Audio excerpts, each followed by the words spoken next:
Welcome back to Fluent English Journey. This is the place where we learn English in a way that also helps us grow as people. In every episode, we don't just talk about language, we talk about life, emotions, and ideas that make us better and stronger. Today, we're going to talk about something simple, but very powerful. Something that can change the way we think, feel, and live. That word is kindness. Now, you might be thinking, kindness? I already know about that. But let's take a closer look together. Kindness is not just about smiling at people or saying nice things. It's much more than that. Kindness is a deep and powerful energy that can change your mood, your relationships, and even your health. When we talk about kindness, we often think it's about helping others. But here's something interesting, kindness also helps you. Have you noticed how good you feel after helping someone? Maybe you gave someone your time, a kind word, or a helping hand. And afterward, you felt lighter, happier, and more peaceful. That warm feeling is real, and there's real science behind it.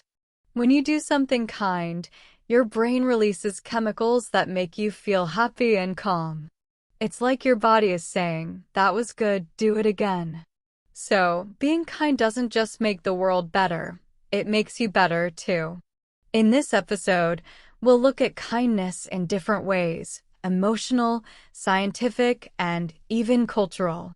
We'll see how kindness can make your mind stronger and your heart more open.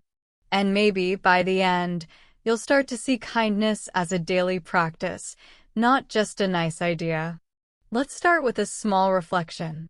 When was the last time you said something kind, not just to others, but to yourself? We often forget that kindness begins inside. Your inner voice, the one that talks to you all day, is it kind or critical? Do you encourage yourself, or do you judge yourself too much? Being kind to yourself is the first step toward being kind to others. When you forgive your mistakes, when you give yourself time to rest, or when you speak gently to yourself, you are practicing real kindness. And that inner kindness gives you strength. It helps you recover faster when things go wrong.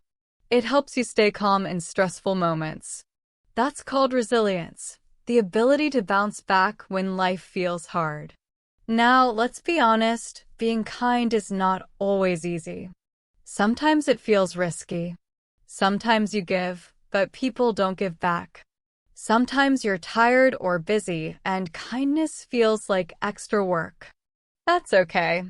Real kindness doesn't mean saying yes to everyone all the time. It means caring, but also respecting your own limits. You can practice kindness mindfully. That means doing it with awareness. You can choose when, how, and to whom you give your energy. It's about balance, helping others without losing yourself. So, as we move through this episode, I want you to remember this. Kindness is not a weakness. It's a strength.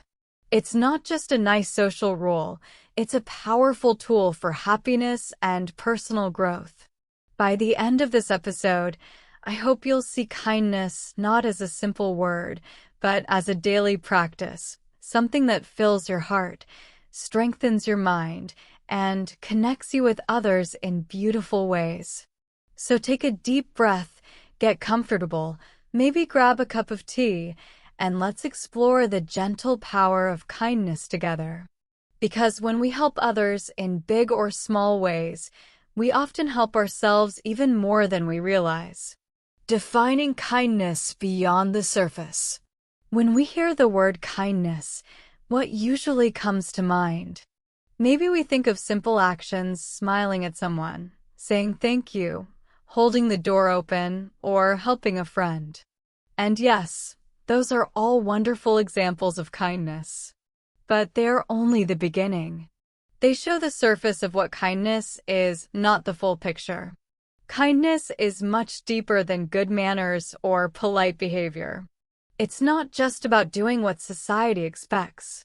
True kindness is a deep and meaningful part of being human. It connects us to other people and to ourselves in a very real way. At its heart, kindness begins with empathy. Empathy means understanding how another person feels. It's like putting yourself in their place and trying to see the world through their eyes. But empathy isn't just about feeling sorry for someone or reacting to their pain. It's more active than that. It's about really listening, noticing, and feeling what another person might be going through. And that's not always easy. It takes patience and openness.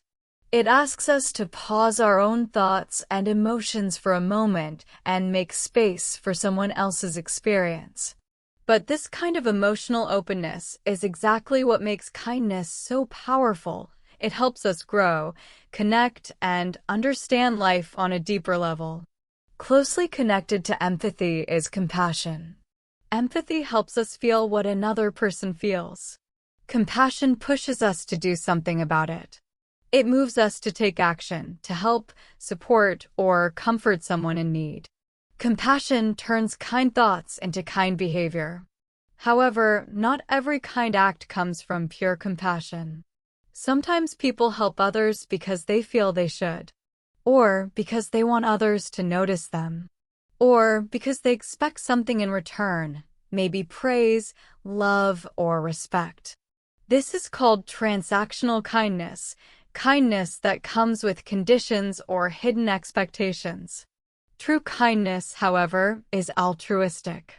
That means doing something good just because it's right, not because you'll get something back. It's helping from the heart. When you act out of genuine care, not for reward, that's when kindness becomes truly powerful. It's good to pause and reflect for a moment. Think about the last time you helped someone. Why did you do it? Was it because you honestly wanted to make their day better, or was there a small part of you hoping for something in return? Maybe recognition, gratitude, or approval. There's nothing wrong with any of these reasons, but asking ourselves these questions helps us understand our deeper motivations. It makes our kindness more real and more mindful. Now, it's also important to remember that kindness doesn't look the same everywhere. It changes depending on culture, tradition, and society. In many Western cultures, kindness often means direct words, saying, "I appreciate you," or giving personal compliments. In many East Asian cultures, kindness can be quieter, shown through actions, respect, or harmony. For example, someone might show kindness by not saying something, by protecting your feelings, or keeping peace in the group. Even simple things like eye contact, tone of voice, or personal space can mean different things in different parts of the world. This shows that kindness is not one single rule. It's flexible and shaped by the world around us. What matters most is the intention behind it, the feeling of care, respect, and empathy that drives your actions. To understand the true depth of kindness, let's look at a story from history, the story of Oskar Schindler. During World War II, Schindler was a businessman who risked everything to save the lives of more than 1,000 Jewish people. He gave them jobs in his factories and protected them from being sent to concentration camps. His kindness was not about comfort or reward. It was dangerous, risky, and incredibly brave. This story reminds us that kindness is not always easy. Sometimes it means standing up for what's right, even when the world stands against you. Sometimes it means showing courage, compassion, and strength when it would be easier to look away. Kindness, at its deepest level, is not just a small gesture. It's a way of life, a choice to care, to understand, and to act. It can change hearts. It can change lives. And if practiced with honesty and awareness, it can even change the world. Everyday acts of kindness. Let's look at kindness in daily life. One beautiful example is the idea of random acts of kindness. You've probably heard that phrase before. It means doing something kind for someone without expecting anything in return, and often without any special reason. These acts don't have to be big or complicated. They can be as simple as paying for someone's coffee, giving up your seat on the bus, or leaving a kind note on a coworker's desk. You might even just smile at someone who looks tired or compliment a stranger's outfit. These moments may seem small, but they can have a huge impact. Kindness spreads. One kind act can make another person's day better, and that person might pass it on to someone else. This creates what scientists call a ripple effect, one action inspiring another, spreading warmth and positivity through families, workplaces, and even entire communities.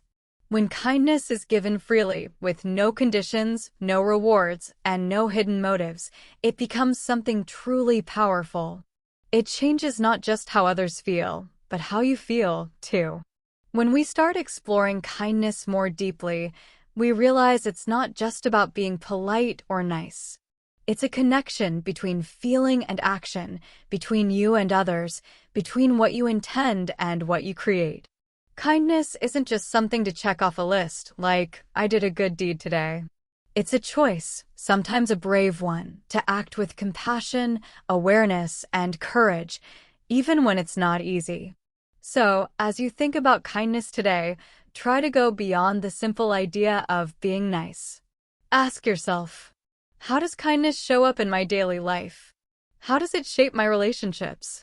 How does it influence the way I talk to myself, my inner voice? And how might it be changing the way I understand who I really am? When we recognize that kindness has many layers, emotional, social, and even spiritual, we can practice it in deeper, more genuine ways. And when we do, it enriches every part of our lives, our friendships, our work, and our sense of peace within ourselves. The science behind kindness. Now let's explore another side of kindness, the science behind it. Many people think of kindness as simply a moral value, something we do because it's the right thing or because it makes others feel good. And yes, that's true, but science tells us there's more to it. Kindness doesn't only make others happy, it actually makes us healthier and happier too. Over the past few decades, psychologists and neuroscientists have studied kindness closely. What they've found is fascinating. Acts of kindness can improve your mood, boost your resilience, reduce stress, and even change how your brain works. When you do something kind, even a small thing, your brain releases powerful chemicals that make you feel good. One famous example is something scientists call the helper's high. Think about a time when you helped someone. Maybe you volunteered, comforted a friend, or did a small favor. Do you remember how you felt afterward? Maybe warm, happy, or full of energy, almost like a quiet joy. That feeling isn't just in your imagination. It's actually your brain reacting to kindness. When we perform kind acts, our brain releases endorphins, natural chemicals that reduce pain and make us feel calm and content. It also releases dopamine, a chemical connected to pleasure and motivation. Together, these create that helper's high, a real, measurable boost in happiness that can last for hours or even days. And here's something even more interesting: kindness helps our stress levels too. Acts of giving and connection can lower the amount of cortisol, the stress hormone, in your body. That means being kind can literally help protect your heart and improve your immune system. So kindness is not just emotional or moral. It's biological. It's built into how we function as human beings.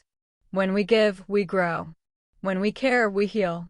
Kindness benefits both the receiver and the giver. It's a two-way flow of positive energy. The science behind kindness, how it affects the brain and body. When we do something kind, something amazing happens inside our body.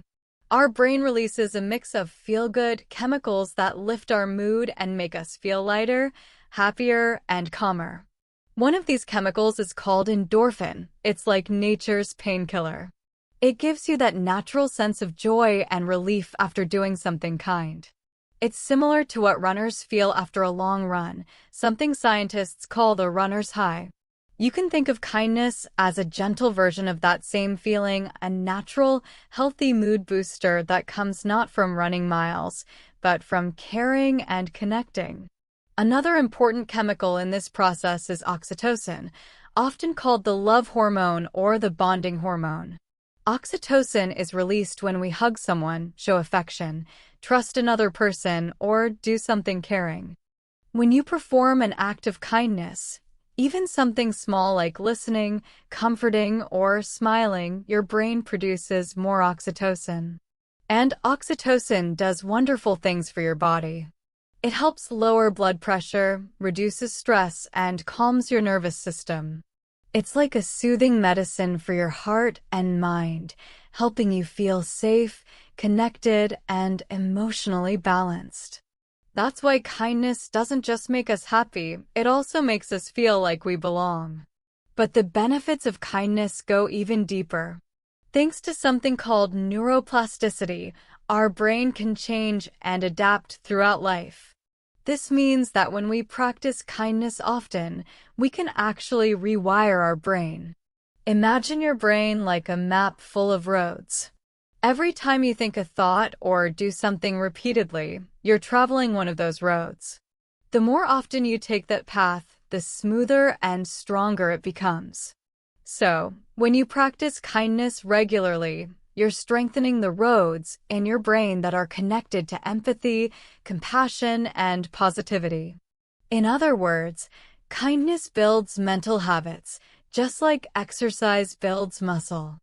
The more you train your kindness muscles, the stronger your emotional resilience becomes. You start to handle stress better, recover faster from challenges, and see the world with a little more hope and calm. Research in positive psychology, the science of happiness and human well-being, has shown this clearly. People who regularly practice kindness tend to feel happier, more satisfied with life, and less anxious or depressed. It's not only that kindness makes you feel good in the moment, it also builds a stronger, more optimistic mindset over time. When you focus on helping others, your attention shifts away from your own worries. It breaks the loop of negative thinking, self-doubt, or fear that often plays in our minds. Instead of asking, "What's wrong with me?" you start asking, "What can I do to help?" That simple shift in focus can change your emotional state almost instantly. Another amazing thing about kindness is how it strengthens social connections. Humans are social by nature. We need to feel connected to others to stay mentally and emotionally healthy. When we act kindly, we build trust, warmth, and friendship. And the more connected we feel, the more emotional support we have when life gets hard. This creates a positive cycle. The more kindness we give, the more connection we build. The more connection we have, the more kindness we receive. This support system is one of the most powerful tools for emotional resilience and long-term happiness. Of course, kindness doesn't mean saying yes to everything or giving until you're exhausted. Like any form of strength, it needs balance. Kindness works best when it's mindful, when you help with awareness, respect your limits, and act from genuine care, not pressure. So next time you hesitate to do something kind, remember this. Kindness isn't just a nice gesture. It's like an internal exercise, a workout for your heart and mind. Every time you do it, you strengthen your emotional health, rewire your brain for happiness, and make your life and someone else's a little brighter. Kindness is self-care in disguise, one small act at a time. How helping others transforms your inner voice. Now, let's turn inward for a moment. Have you ever stopped to really listen to your inner voice? That quiet stream of thoughts that talks to you all day long, commenting, judging, reminding, encouraging, or sometimes criticizing. That inner voice has incredible power. It shapes how you see yourself, how you feel, and even how you act in the world. For most of us, that voice can be both a friend and a critic. Sometimes it's kind and gentle, cheering us on when we do well. But other times, it's harsh and unforgiving, pointing out our flaws, mistakes, and fears. Too often, we allow that inner critic to speak louder than our inner supporter. It tells us we're not good enough, smart enough, or capable enough, and slowly, we start to believe it. This cycle of negative thinking can make us anxious, self-conscious, and emotionally drained. But here's something powerful. Kindness, especially toward others, can actually change your inner dialogue. Summary. This passage explains how acts of kindness can reshape our internal dialogue, the way we talk to ourselves. By helping others, we often soften our own inner critic and build self-compassion. Kindness broadens our perspective, helps us recognize shared humanity, and rewires negative thought patterns into supportive ones. Over time, these repeated acts of kindness create a more resilient, hopeful, and self-accepting mindset. Sparkle's polished version, optional. Here's a lightly refined version for flow and rhythm, especially suited for spoken delivery. What if I told you that kindness, especially acts of helping others, can actually transform your internal dialogue and help you build a gentler, more supportive relationship with yourself? Our internal dialogue, or self-talk, is the conversation we have within our minds. It shapes how we respond to challenges, how confident we feel, and how resilient we become. When this inner voice is filled with harsh self-criticism, thoughts like, "I'm not good enough," "I'll never succeed," or "I don't deserve happiness," it creates a toxic mental environment that limits our growth and drains our well-being. Kindness, however, works like a soothing balm for the mind. When we extend kindness to others, we often begin to reflect that same compassion inward. There's a fascinating feedback loop at play. By helping someone else, we naturally start to challenge the harshness of our own inner voice. Imagine your self-talk as a radio station. When negativity dominates, the signal is filled with static and gloom.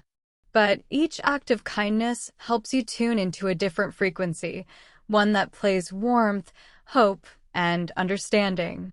How does this shift happen? Kindness broadens our perspective. When we focus on another person's struggles, we step outside our own worries and begin to see that everyone faces difficulties.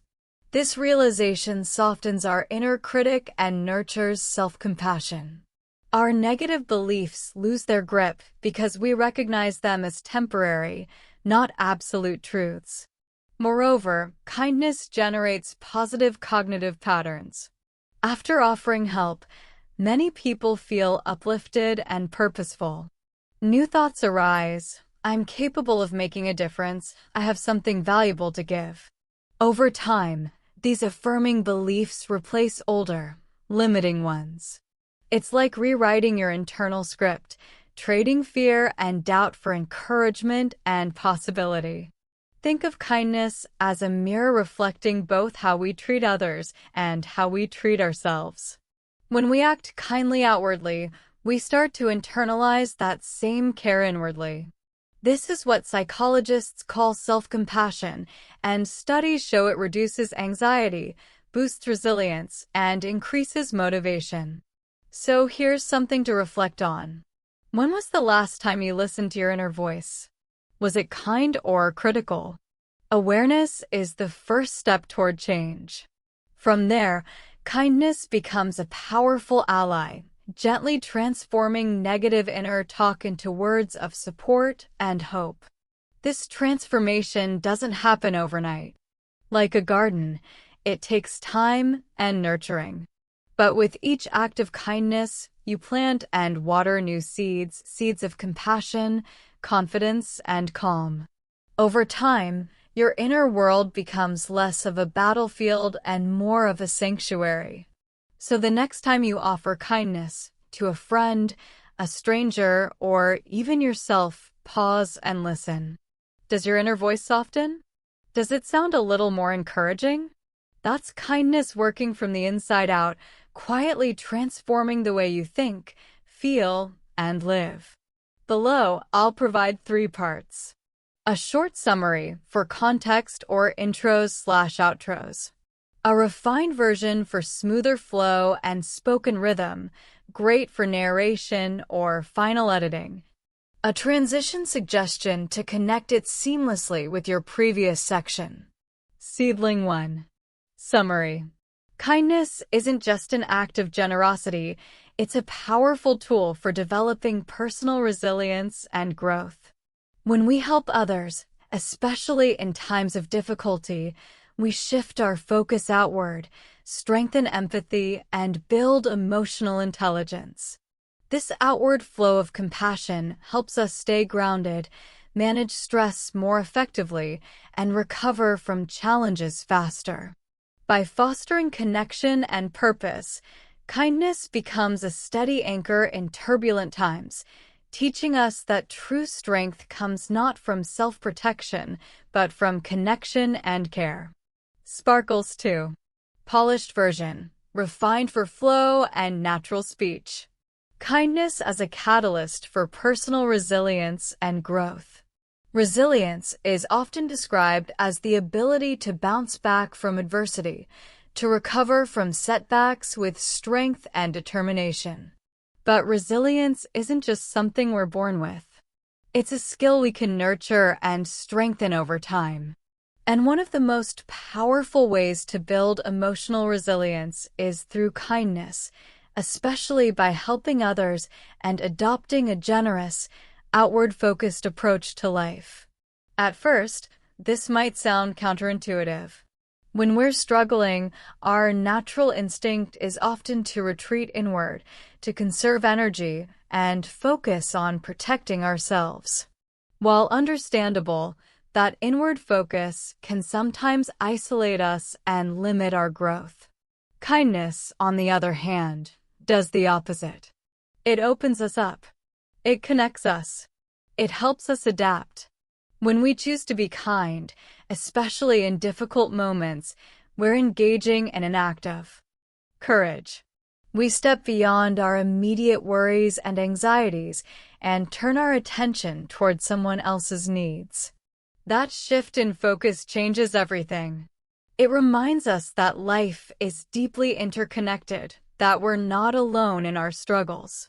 Helping others cultivates empathy and compassion, 2 essential components of emotional intelligence, a key factor in resilience. Through kindness, we learn to regulate our emotions more effectively, to respond to stress with greater calm and flexibility. Compare this to self-protective coping strategies like avoidance or denial, which might bring short-term relief, but often lead to loneliness or helplessness. Kindness does the opposite. It invites engagement. It builds bridges.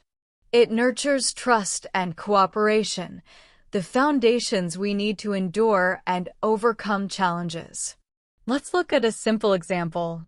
Imagine a workplace under pressure. A big project deadline is looming and tensions are high. One team member, feeling overwhelmed, snaps at a colleague. In many workplaces, that moment might spark resentment or conflict. But in a team that values kindness, another colleague might respond differently. Instead of reacting defensively, they might say, "I can see you're under a lot of pressure. Is there anything I can do to help?" That small act of empathy diffuses tension. It opens the door for understanding and collaboration. By choosing kindness in that moment, the team not only resolves the immediate conflict, but strengthens its collective resilience. They've learned that challenges can be faced together, with compassion rather than competition. Over time, this kind of culture builds emotional safety, adaptability, and shared strength. The same principle applies in our personal lives. Every act of kindness, no matter how small, contributes to a sense of meaning and purpose, and psychologists consistently find that purpose is one of the strongest foundations of resilience. When we see that our actions have a positive impact, we feel capable and valuable. That sense of contribution helps us recover from setbacks because it reminds us that we matter, that we are part of something larger than ourselves. Of course, building resilience through kindness doesn't mean ignoring our own pain or pretending everything is fine. It means recognizing that kindness, both toward others and ourselves, gives us the strength to keep going, even when life feels heavy. It's not about denying difficulty.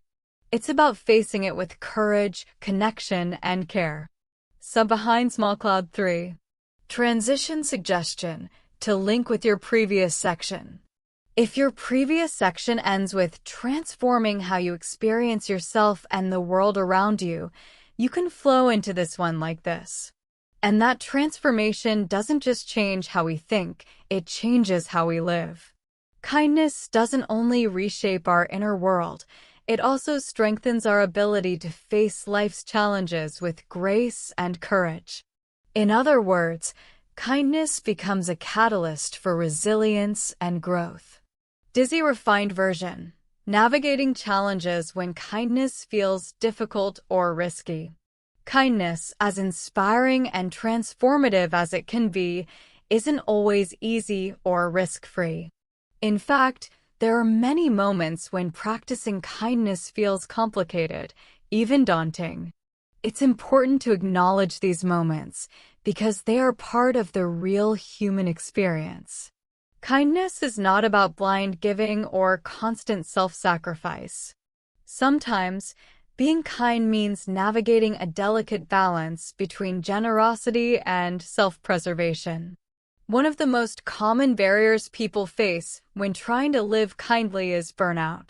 In today's fast-paced, demanding world, it's easy to feel drained emotionally, physically, and mentally. Constantly giving your time and energy to others without tending to your own needs can lead to exhaustion and resentment. But burnout is not a failure of kindness. It's a signal, a gentle reminder that your boundaries have been stretched too thin. That's why self-care isn't selfish or optional. It's essential. Mindful kindness means knowing when to pause, rest, and recharge so that your generosity remains sustainable, not self-destructive. Another challenge is skepticism. Sometimes we question the motives behind acts of kindness, both in others and in ourselves. Are they being kind because they want something in return? Is this genuine care or just politeness?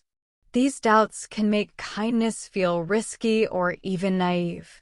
While it's healthy to be discerning, it helps to remember that kindness doesn't have to be perfect or purely selfless to be meaningful. Even small, imperfect acts can create powerful ripples of good. Trusting kindness as a genuine practice, rather than a calculated exchange, takes courage and vulnerability. Cultural differences can also complicate the picture. What one culture views as a warm and generous act might be perceived differently in another, sometimes even as intrusive or disrespectful. For example, in some societies, direct offers of help are warmly received, while in others they may be seen as implying weakness or dependency. Navigating these differences requires sensitivity and awareness. It means paying attention to social cues and, when possible, asking gently how best to support someone. Mindful kindness respects the other person's autonomy and emotions. It doesn't impose help, it offers it. It doesn't assume what's best, it listens first. And this brings us to a crucial concept when kindness feels difficult or risky: boundaries. Boundaries are not barriers. They are the structures that protect our well-being and prevent our relationships from becoming unbalanced. Without boundaries, kindness can slip into codependency, a pattern where one person's giving becomes a way to avoid their own needs, or where the receiver becomes overly reliant on that kindness, losing independence in the process. Healthy kindness respects limits. It means offering support without losing sight of your own emotional energy. It means helping others grow rather than doing the growing for them. And it means remembering that saying no can sometimes be one of the kindest things you do for both yourself and others. So how do we balance generosity with self-care? It starts with self-awareness, the ability to notice when your energy is running low, when your kindness comes from obligation rather than joy, and when you need to refill your own cup before you can pour into someone else's. Optional transition, if continuing the next section. Developing that kind of self-awareness allows kindness to become wiser, deeper, and more sustainable. In the next part, we'll explore how mindful self-awareness shapes authentic kindness and how it helps us give from a place of strength rather than depletion. Taking time to check in with yourself. Take a moment to pause and reflect. How do you feel before and after acts of kindness? Are you motivated by genuine care, or by guilt, obligation, or the need to please others? Do these moments leave you energized and fulfilled, or tired and emotionally drained? Answering these questions honestly helps you build healthy boundaries. It's perfectly okay to say no or not right now when you need to. True kindness includes kindness toward yourself. Here's something to think about. How do you personally balance generosity with self-care? What signs tell you that it's time to step back, rest, and recharge? And when you do give, how can you make sure it comes from a place of strength rather than exhaustion? These reflections matter because sustainable kindness is a practice of balance, not sacrifice. Remember, kindness isn't about perfection. It's about intention, awareness, and respect for both others and yourself. When we face the challenges of kindness with honesty, we cultivate a more grounded, mindful approach. This kind of kindness flourishes naturally. It doesn't burn us out or drain us. Instead, it becomes a powerful and lasting force for good in our lives. So as you move forward, embrace kindness with both an open heart and clear boundaries. Recognize the challenges, honor your limits, and approach generosity with wisdom and compassion. Because that's how kindness truly thrives. Yellow heart kindness in everyday life. Small acts, big impact. When we think about kindness, we often picture grand gestures, volunteering for big causes, donating to charities, or helping during crises. And while those acts are deeply meaningful, kindness also lives quietly in the small, everyday moments that shape our lives. A smile to a stranger. Truly listening when a friend or colleague speaks. Holding the door for someone. Offering a genuine compliment. These small actions may seem minor, but together, they create waves of connection. They are like drops of water that gather to form an ocean of kindness, rippling outward and touching lives in ways we might never see. The beauty of these small acts is that they are accessible to everyone. You don't need wealth, status, or a special occasion to be kind. You just need presence, awareness, and willingness. Take the simple example of a coffee shop. In many cultures, sharing a cup of coffee is more than just drinking a beverage. It's a social ritual, a pause in the day to connect. Baristas who greet customers with warmth, customers who offer genuine thanks, and the friendly nods exchanged between regulars, all these moments weave kindness into ordinary life. They remind us that connection can bloom anywhere, even in brief encounters. Community volunteering offers another beautiful example. Helping at a local food bank, cleaning a park, mentoring youth, each act builds bonds and reminds us that we're part of something bigger than ourselves. Kindness in these settings becomes collective, not just individual. It's about shared effort, shared care, and shared humanity. When we practice kindness in everyday life, through small gestures or community service, we begin to change not just our surroundings, but also our state of mind. We feel more connected, more purposeful, and more alive. And that's the quiet power of everyday kindness. It turns ordinary moments into opportunities for meaning. Dizzy volunteering, digital kindness, and everyday practice. Volunteering nurtures empathy and compassion by putting us face to face with diverse stories and challenges. It expands our understanding of the world and invites us to contribute our unique strengths to make it better. In today's digital age, kindness also takes on new forms. Sending a thoughtful message, sharing encouraging words on social media, or offering support in online communities. These are all acts of digital kindness. Even though they may lack the warmth of physical presence, they have the power to cross distance and break barriers. They remind us that empathy and generosity are just as essential in virtual spaces as they are in person. And here's something exciting to remember. Kindness doesn't have to be perfect or complicated.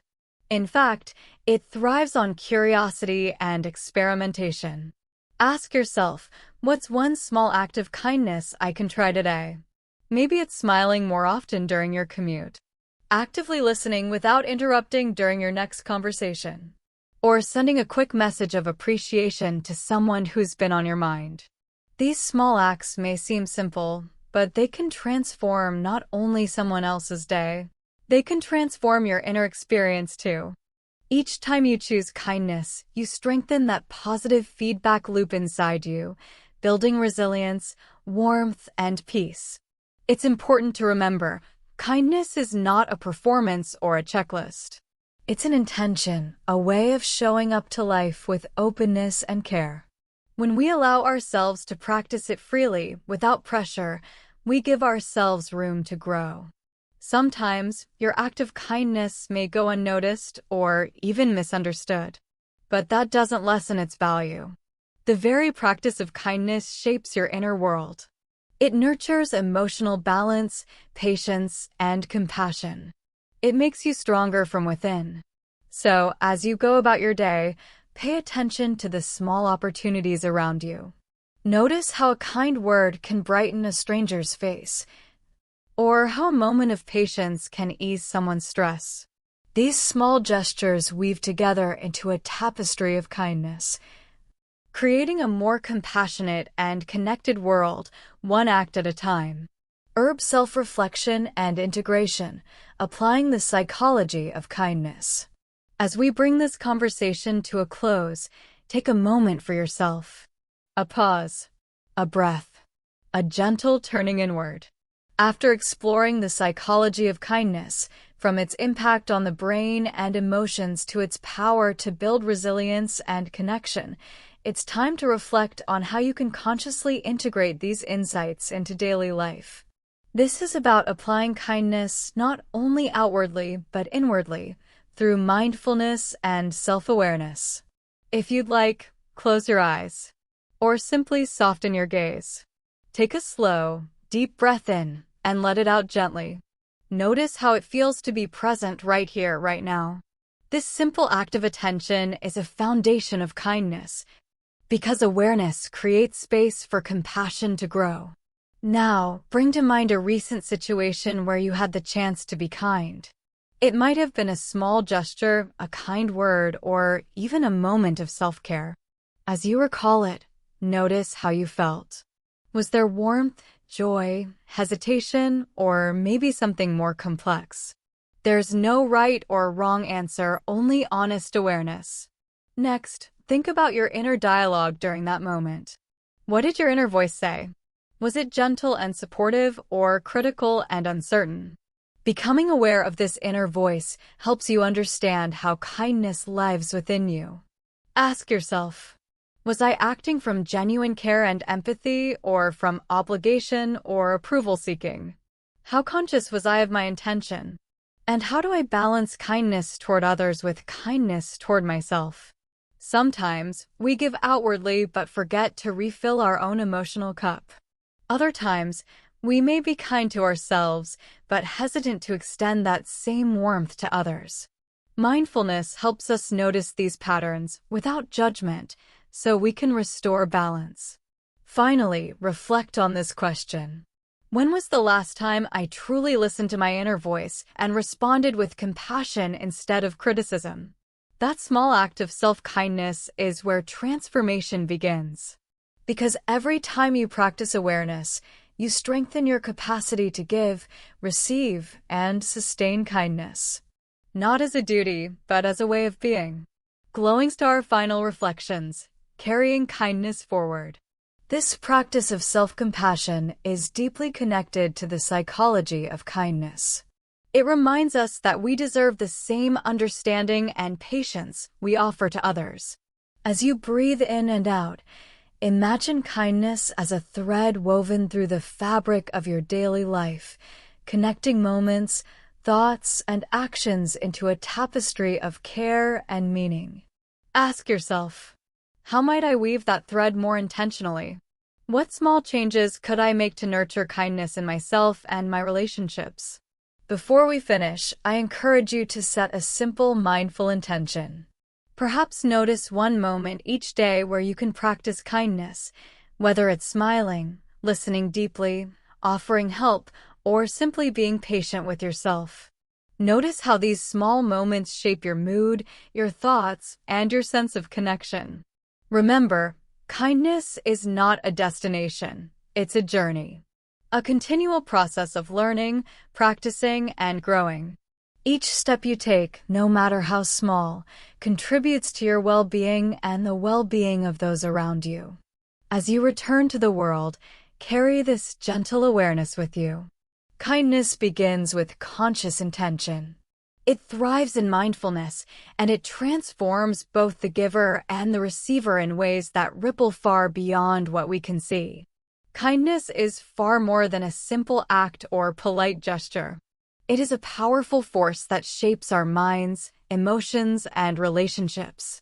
It rewires our brains, softens our inner dialogue, and strengthens our resilience in the face of life's challenges. Yet beyond science and theory, kindness is a lived experience. It unfolds moment by moment, when we listen deeply, offer a helping hand, or pause to acknowledge someone's presence. These small but meaningful expressions create ripples that touch others and ourselves. Through kindness, we find connection, meaning, and renewed purpose.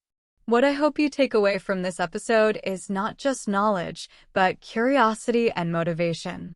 Curiosity about how kindness works within you, how it affects your thoughts and emotions, and how it might enrich your interactions with others. Motivation to experiment with kindness in ways that feel authentic and sustainable. Whether that means smiling at a stranger, volunteering your time, or practicing self-compassion during challenging moments, kindness is not a destination to reach, but a journey to embrace. It invites us to grow with patience and openness, learning from both successes and setbacks. Every act of kindness, no matter how small, holds the potential for transformation for both the person who receives it and the person who gives it. So as you move forward, notice the small opportunities to make a difference. Extend kindness inward toward yourself with the same grace and understanding you offer others. Observe how this practice influences your mindset, resilience, and relationships. Thank you for sharing this time with me here on Fluent English Journey. It's a privilege to walk alongside you on this path of personal growth and meaningful connection. If today's episode sparked something, a new idea, a feeling, or a question, carry that spark with you. Let it inspire you to continue exploring kindness and its transformative power. Until next time, take care of yourself. Be kind to those around you. And remember, kindness is a gift that keeps giving to others and to ourselves. It is one of the simplest, yet most profound, ways we can shape our lives for greater joy, connection, and well-being.